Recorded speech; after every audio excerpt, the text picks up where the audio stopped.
अचानक प्लेन में एक धमाकेदार आवाज होती है और यात्रियों को चाय पिला रही एयर होस्टेस क्लारा बेली लैंसिंग हवा के साथ उड़ जाती है, जिसकी बॉडी कभी बरामद नहीं की जा सकी। सुनकर थोड़ा अजीब लग रहा होगा, लेकिन ये सच्ची घटना है। ये तब घटी जब बोइंग 737 फ्लाइट हिलो एयरपोर्ट से होनोलुलु के लिए उड़ान भरती है, पर हवा का दबाव इतना ज्यादा था कि छोटी सी सुराख बड़ी होती चली गई। ये इतनी बड़ी हो गई कि विमान की 19 फीट से भी ज्यादा छत 24,000 फीट की ऊंचाई पर हवा में बिखर गई। शायद आप भी ये जानते हो कि आसमान में ऊंचाई के साथ हवा का दबाव घटता जाता है और तापमान शून्य से नीचे चला जाता है। ऐसे हालात में 24,000 फीट की ऊंचाई पर एक प्लेन की छत उखड़कर उड़ जाना, जरा सोचिए। खुले आसमान में 24,000 फीट की ऊंचाई पर तेज हवा, शून्य से भी कम तापमान, ऑक्सीजन की कमी, ये सब कल्पना मात्र से ही रूह कांप उठेगी। पूरी घटना जानने के लिए बने रहिए वीडियो में। अमेरिका के हवाई प्रांत में हिलो एयरपोर्ट से होनोलुलु के लिए अलोहा एयरलाइंस की फ्लाइट संख्या 2438 ने 28 अप्रैल 1988 को उड़ान भरी। सब कुछ ठीक था। विमान पर 90 यात्री और 5 क्रू मेंबर समेत कुल 95 लोग सवार थे। इस फ्लाइट को रॉबर्ट स्कॉन्सथीमर और मैडलिन टॉम्किंस उड़ा रही थी। 8,500 घंटे हवाई जहाज उड़ा चुके रॉबर्ट स्कॉन्सथीमर पायलट टीम के कप्तान थे, जिन्हें 8500 में से 6700 घंटे का अनुभव बोइंग 737 उड़ाने का ही था। उनके साथ को पायलट सीट पर मैडलिन टॉम्किंस थी। मैडलिन को 8000 घंटे की उड़ान का अनुभव था, जिसमें से 3500 घंटे बोइंग 737 के थे। ये फ्लाइट उस उड़ान से पहले उसी दिन 3 रिटर्न उड़ान भर चुकी थी, लेकिन कहीं कोई दिक्कत नहीं हुई। दरअसल फ्लाइट के उड़ान भरने से पहले पायलट द्वारा फ्लाइट का एक रूटीन चेकअप किया जाता है कि फ्लाइट के किसी हिस्से में डैमेज या तकनीकी खराबी तो नहीं हुई, जिसे पायलट ने नजरअंदाज कर दिया और 50 मिनट के इस हवाई सफर के लिए बोइंग 737 फ्लाइट को रनवे से टेक ऑफ किया। फ्लाइट हिलो के लोकल समय से दोपहर 1:25 पर उड़ान भरती है और करीब 1:48 पर वो 24,000 की फीट की ऊंचाई पर उड़ रही थी। तभी प्लेन में मौजूद सभी यात्रियों को अजीब सी आवाज सुनने को मिलने लगी, जैसे किसी होल से बहुत ही तेजी से हवा बह रही हो। देखते ही देखते प्लेन के लेफ्ट पार्ट का छत टूटकर प्लेन से अलग हो गया, जिससे प्लेन के बाहर और अंदर का एयर प्रेशर बढ़ गया। पहले जो प्लेन का छोटा सा हिस्सा टूटा हुआ था, वही चीज टूटते टूटते तकरीबन 19 फीट तक लंबा हो गया। यह हिस्सा प्लेन के कॉकपिट से प्लेन के विंग तक लंबा था। इसके बाद प्लेन में अफरा तफरी मच गई।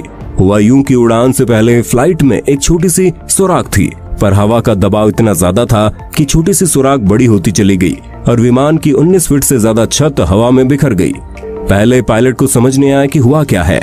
जो भी हो, पायलट टीम को उस विमान को उड़ाने का बहुत बढ़िया अनुभव था और शायद यही अनुभव विमान पर सवार 94 लोगों के काम आया। प्लेन की छत जब पहली बार उखड़ी तो मैडलिन फ्लाइट उड़ा रही थी, लेकिन इसके तुरंत बाद रॉबर्ट ने कमान संभाल ली। उस वक्त ये एयरक्राफ्ट किसी पेंडुलम की तरह बाईं तरफ तो कभी दाईं तरफ झुक रहा था और इस डिसबैलेंस की वजह से प्लेन को कंट्रोल कर पाना काफी मुश्किल हो रहा था। इसी दौरान प्लेन में मौजूद सभी ने अपना ऑक्सीजन मास्क पहन लिया और कप्तान ने प्लेन को कंट्रोल में लाने की पूरी कोशिश की। एयरक्राफ्ट में मौजूद स्पीड ब्रेकर को इस्तेमाल किया, जिससे प्लेन को कंट्रोल करने में आसानी हो। उस समय प्लेन के सबसे नजदीकी एयरपोर्ट मावी आइलैंड पर था। सबसे खुशकिस्मती की बात यह थी कि जब यह हादसा हुआ तब प्लेन में मौजूद सभी यात्री अपने सीट बेल्ट बांधे हुए थे, नहीं तो हवा इतनी तेज थी कि प्लेन में मौजूद सभी लोग खुले आसमान में उड़ रहे होते। जब प्लेन के अंदर ये सब हो रहा था तब प्लेन के कप्तान एयर ट्रैफिक कंट्रोल मावी के साथ कांटेक्ट करने की कोशिश कर रहे थे। हालात इतने बदतर हो गए कि प्लेन के पायलट एक दूसरे की आवाज तक नहीं सुन पा रहे थे और इशारे के जरिए एक दूसरे के साथ कांटेक्ट कर रहे थे। ऐसा इसलिए हुआ कि प्लेन के अंदर बहुत ही तेजी से हवाएं चल रही थी, जिससे कुछ भी सुनाई नहीं दे रहा था। पायलट को ये तक पता नहीं चल रहा था कि उनका रेडियो सिग्नल काम कर रहा है या नहीं और उनका emergency messages air traffic control Mavi तक डिलीवर हुआ भी या नहीं। जब तक ट्रैफिक कंट्रोल तक मैसेज पहुंचा तब तक ये प्लेन जमीन के 24,000 फीट की ऊंचाई से 14,000 फीट तक आ चुका था। सिग्नल पहुंचते ही मावी एयरपोर्ट के स्टाफ इमरजेंसी लैंडिंग की फुल तैयारी में जुट गए, लेकिन एयर कंट्रोल टावर के पास ऐसी कोई जानकारी नहीं थी। एयरक्राफ्ट को मेडिकल हेल्प की जरूरत पड़ने वाली है, क्योंकि प्लेन के कप्तान ने जल्दी में सिर्फ यही कहा था कि एयर डिफेंस की वजह से एयरक्राफ्ट में रैपिड डिकम्प्रेशन हुआ है, लेकिन फ्लाइट के करंट कंडीशन के बारे में डिटेल्स में बताने का टाइम कप्तान के पास नहीं था। देखते ही देखते प्लेन जमीन से 10,000 फीट की ऊंचाई तक पहुंच चुका था। कप्तान ने अपनी जान की परवाह किए बगैर अपना ऑक्सीजन मास्क हटाया और स्पीड ब्रेक को बंद किया। इधर प्लेन तेजी से मावी एयरपोर्ट की तरफ बढ़ रहा था क्या होगा कुछ भी समझ पाना कप्तान के लिए मुश्किल था। प्लेन के कप्तान के इशारे के बाद फर्स्ट ऑफिसर ने लैंडिंग गियर को नीचे किया, लेकिन लैंडिंग गियर का इंडिकेटर ऑन नहीं हो रहा था। इससे सिर्फ दो ही बात हो सकती थी, या तो वो इंडिकेटर खराब हो चुका था या फिर सचमुच में लैंडिंग गियर में बहुत बड़ी प्रॉब्लम थी। एक प्रॉब्लम कम नहीं था कि दूसरा प्रॉब्लम शुरू हो गया। रनवे करीब आ चुका था। रनवे के करीब आते ही प्लेन के लेफ्ट वाले इंजन ने काम करना बंद कर दिया। कप्तान ने लेफ्ट वाला इंजन दोबारा चालू करने की बहुत कोशिशें की, लेकिन वो चालू नहीं हुआ। इतनी मुसीबत के बाद भी दोनों पायलट ने फ्लाइट को उड़ान के महज 13 मिनट के अंदर करीब 1:58 पर मावी आइलैंड के लिए कहूलुई एयरपोर्ट के रनवे को टच किया और सफलतापूर्वक इमरजेंसी लैंड करवा दिया। लैंडिंग सेफ रही। इससे पहले कि प्लेन आग के आगोश में जाए, लैंडिंग के तुरंत बाद पायलट ने सारे यात्रियों को इमरजेंसी तरीके से बाहर निकाला। विमान पर सवार 95 में से 94 यात्री सुरक्षित थे। इस भयानक हादसे में मात्र एक की जान गई और वो एयर होस्टेस क्लारा बेली थी। इनके अलावा विमान पर 65 लोग घायल तो हुए, लेकिन इनकी जान बच गई। 8 लोग गंभीर रूप से घायल हुए थे।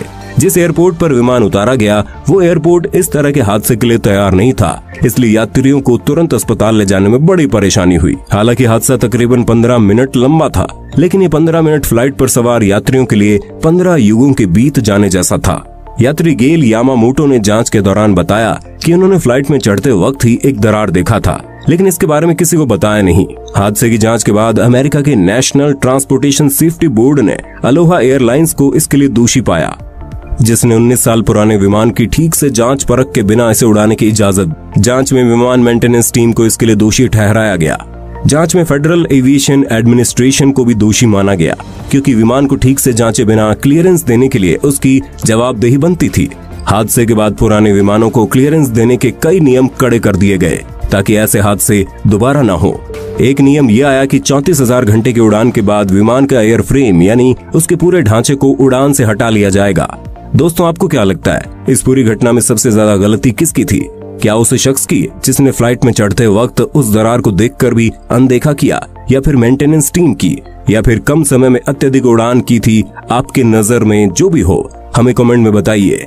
दोस्तों, आपको वीडियो कैसी लगी लिखना ना भूलिएगा। अगर आपको वीडियो अच्छी लगी हो तो वीडियो को लाइक और दोस्तों के साथ शेयर करना। इसी तरह की और वीडियोस देखने के लिए हमारे चैनल रहस्य टीवी हिंदी को सब्सक्राइब करना बिल्कुल ना भूलें। मिलते हैं एक और ऐसे ही शानदार वीडियो के साथ। तब तक के लिए अपने दोस्त राहुल मिश्रा को इजाजत दीजिए। नमस्कार।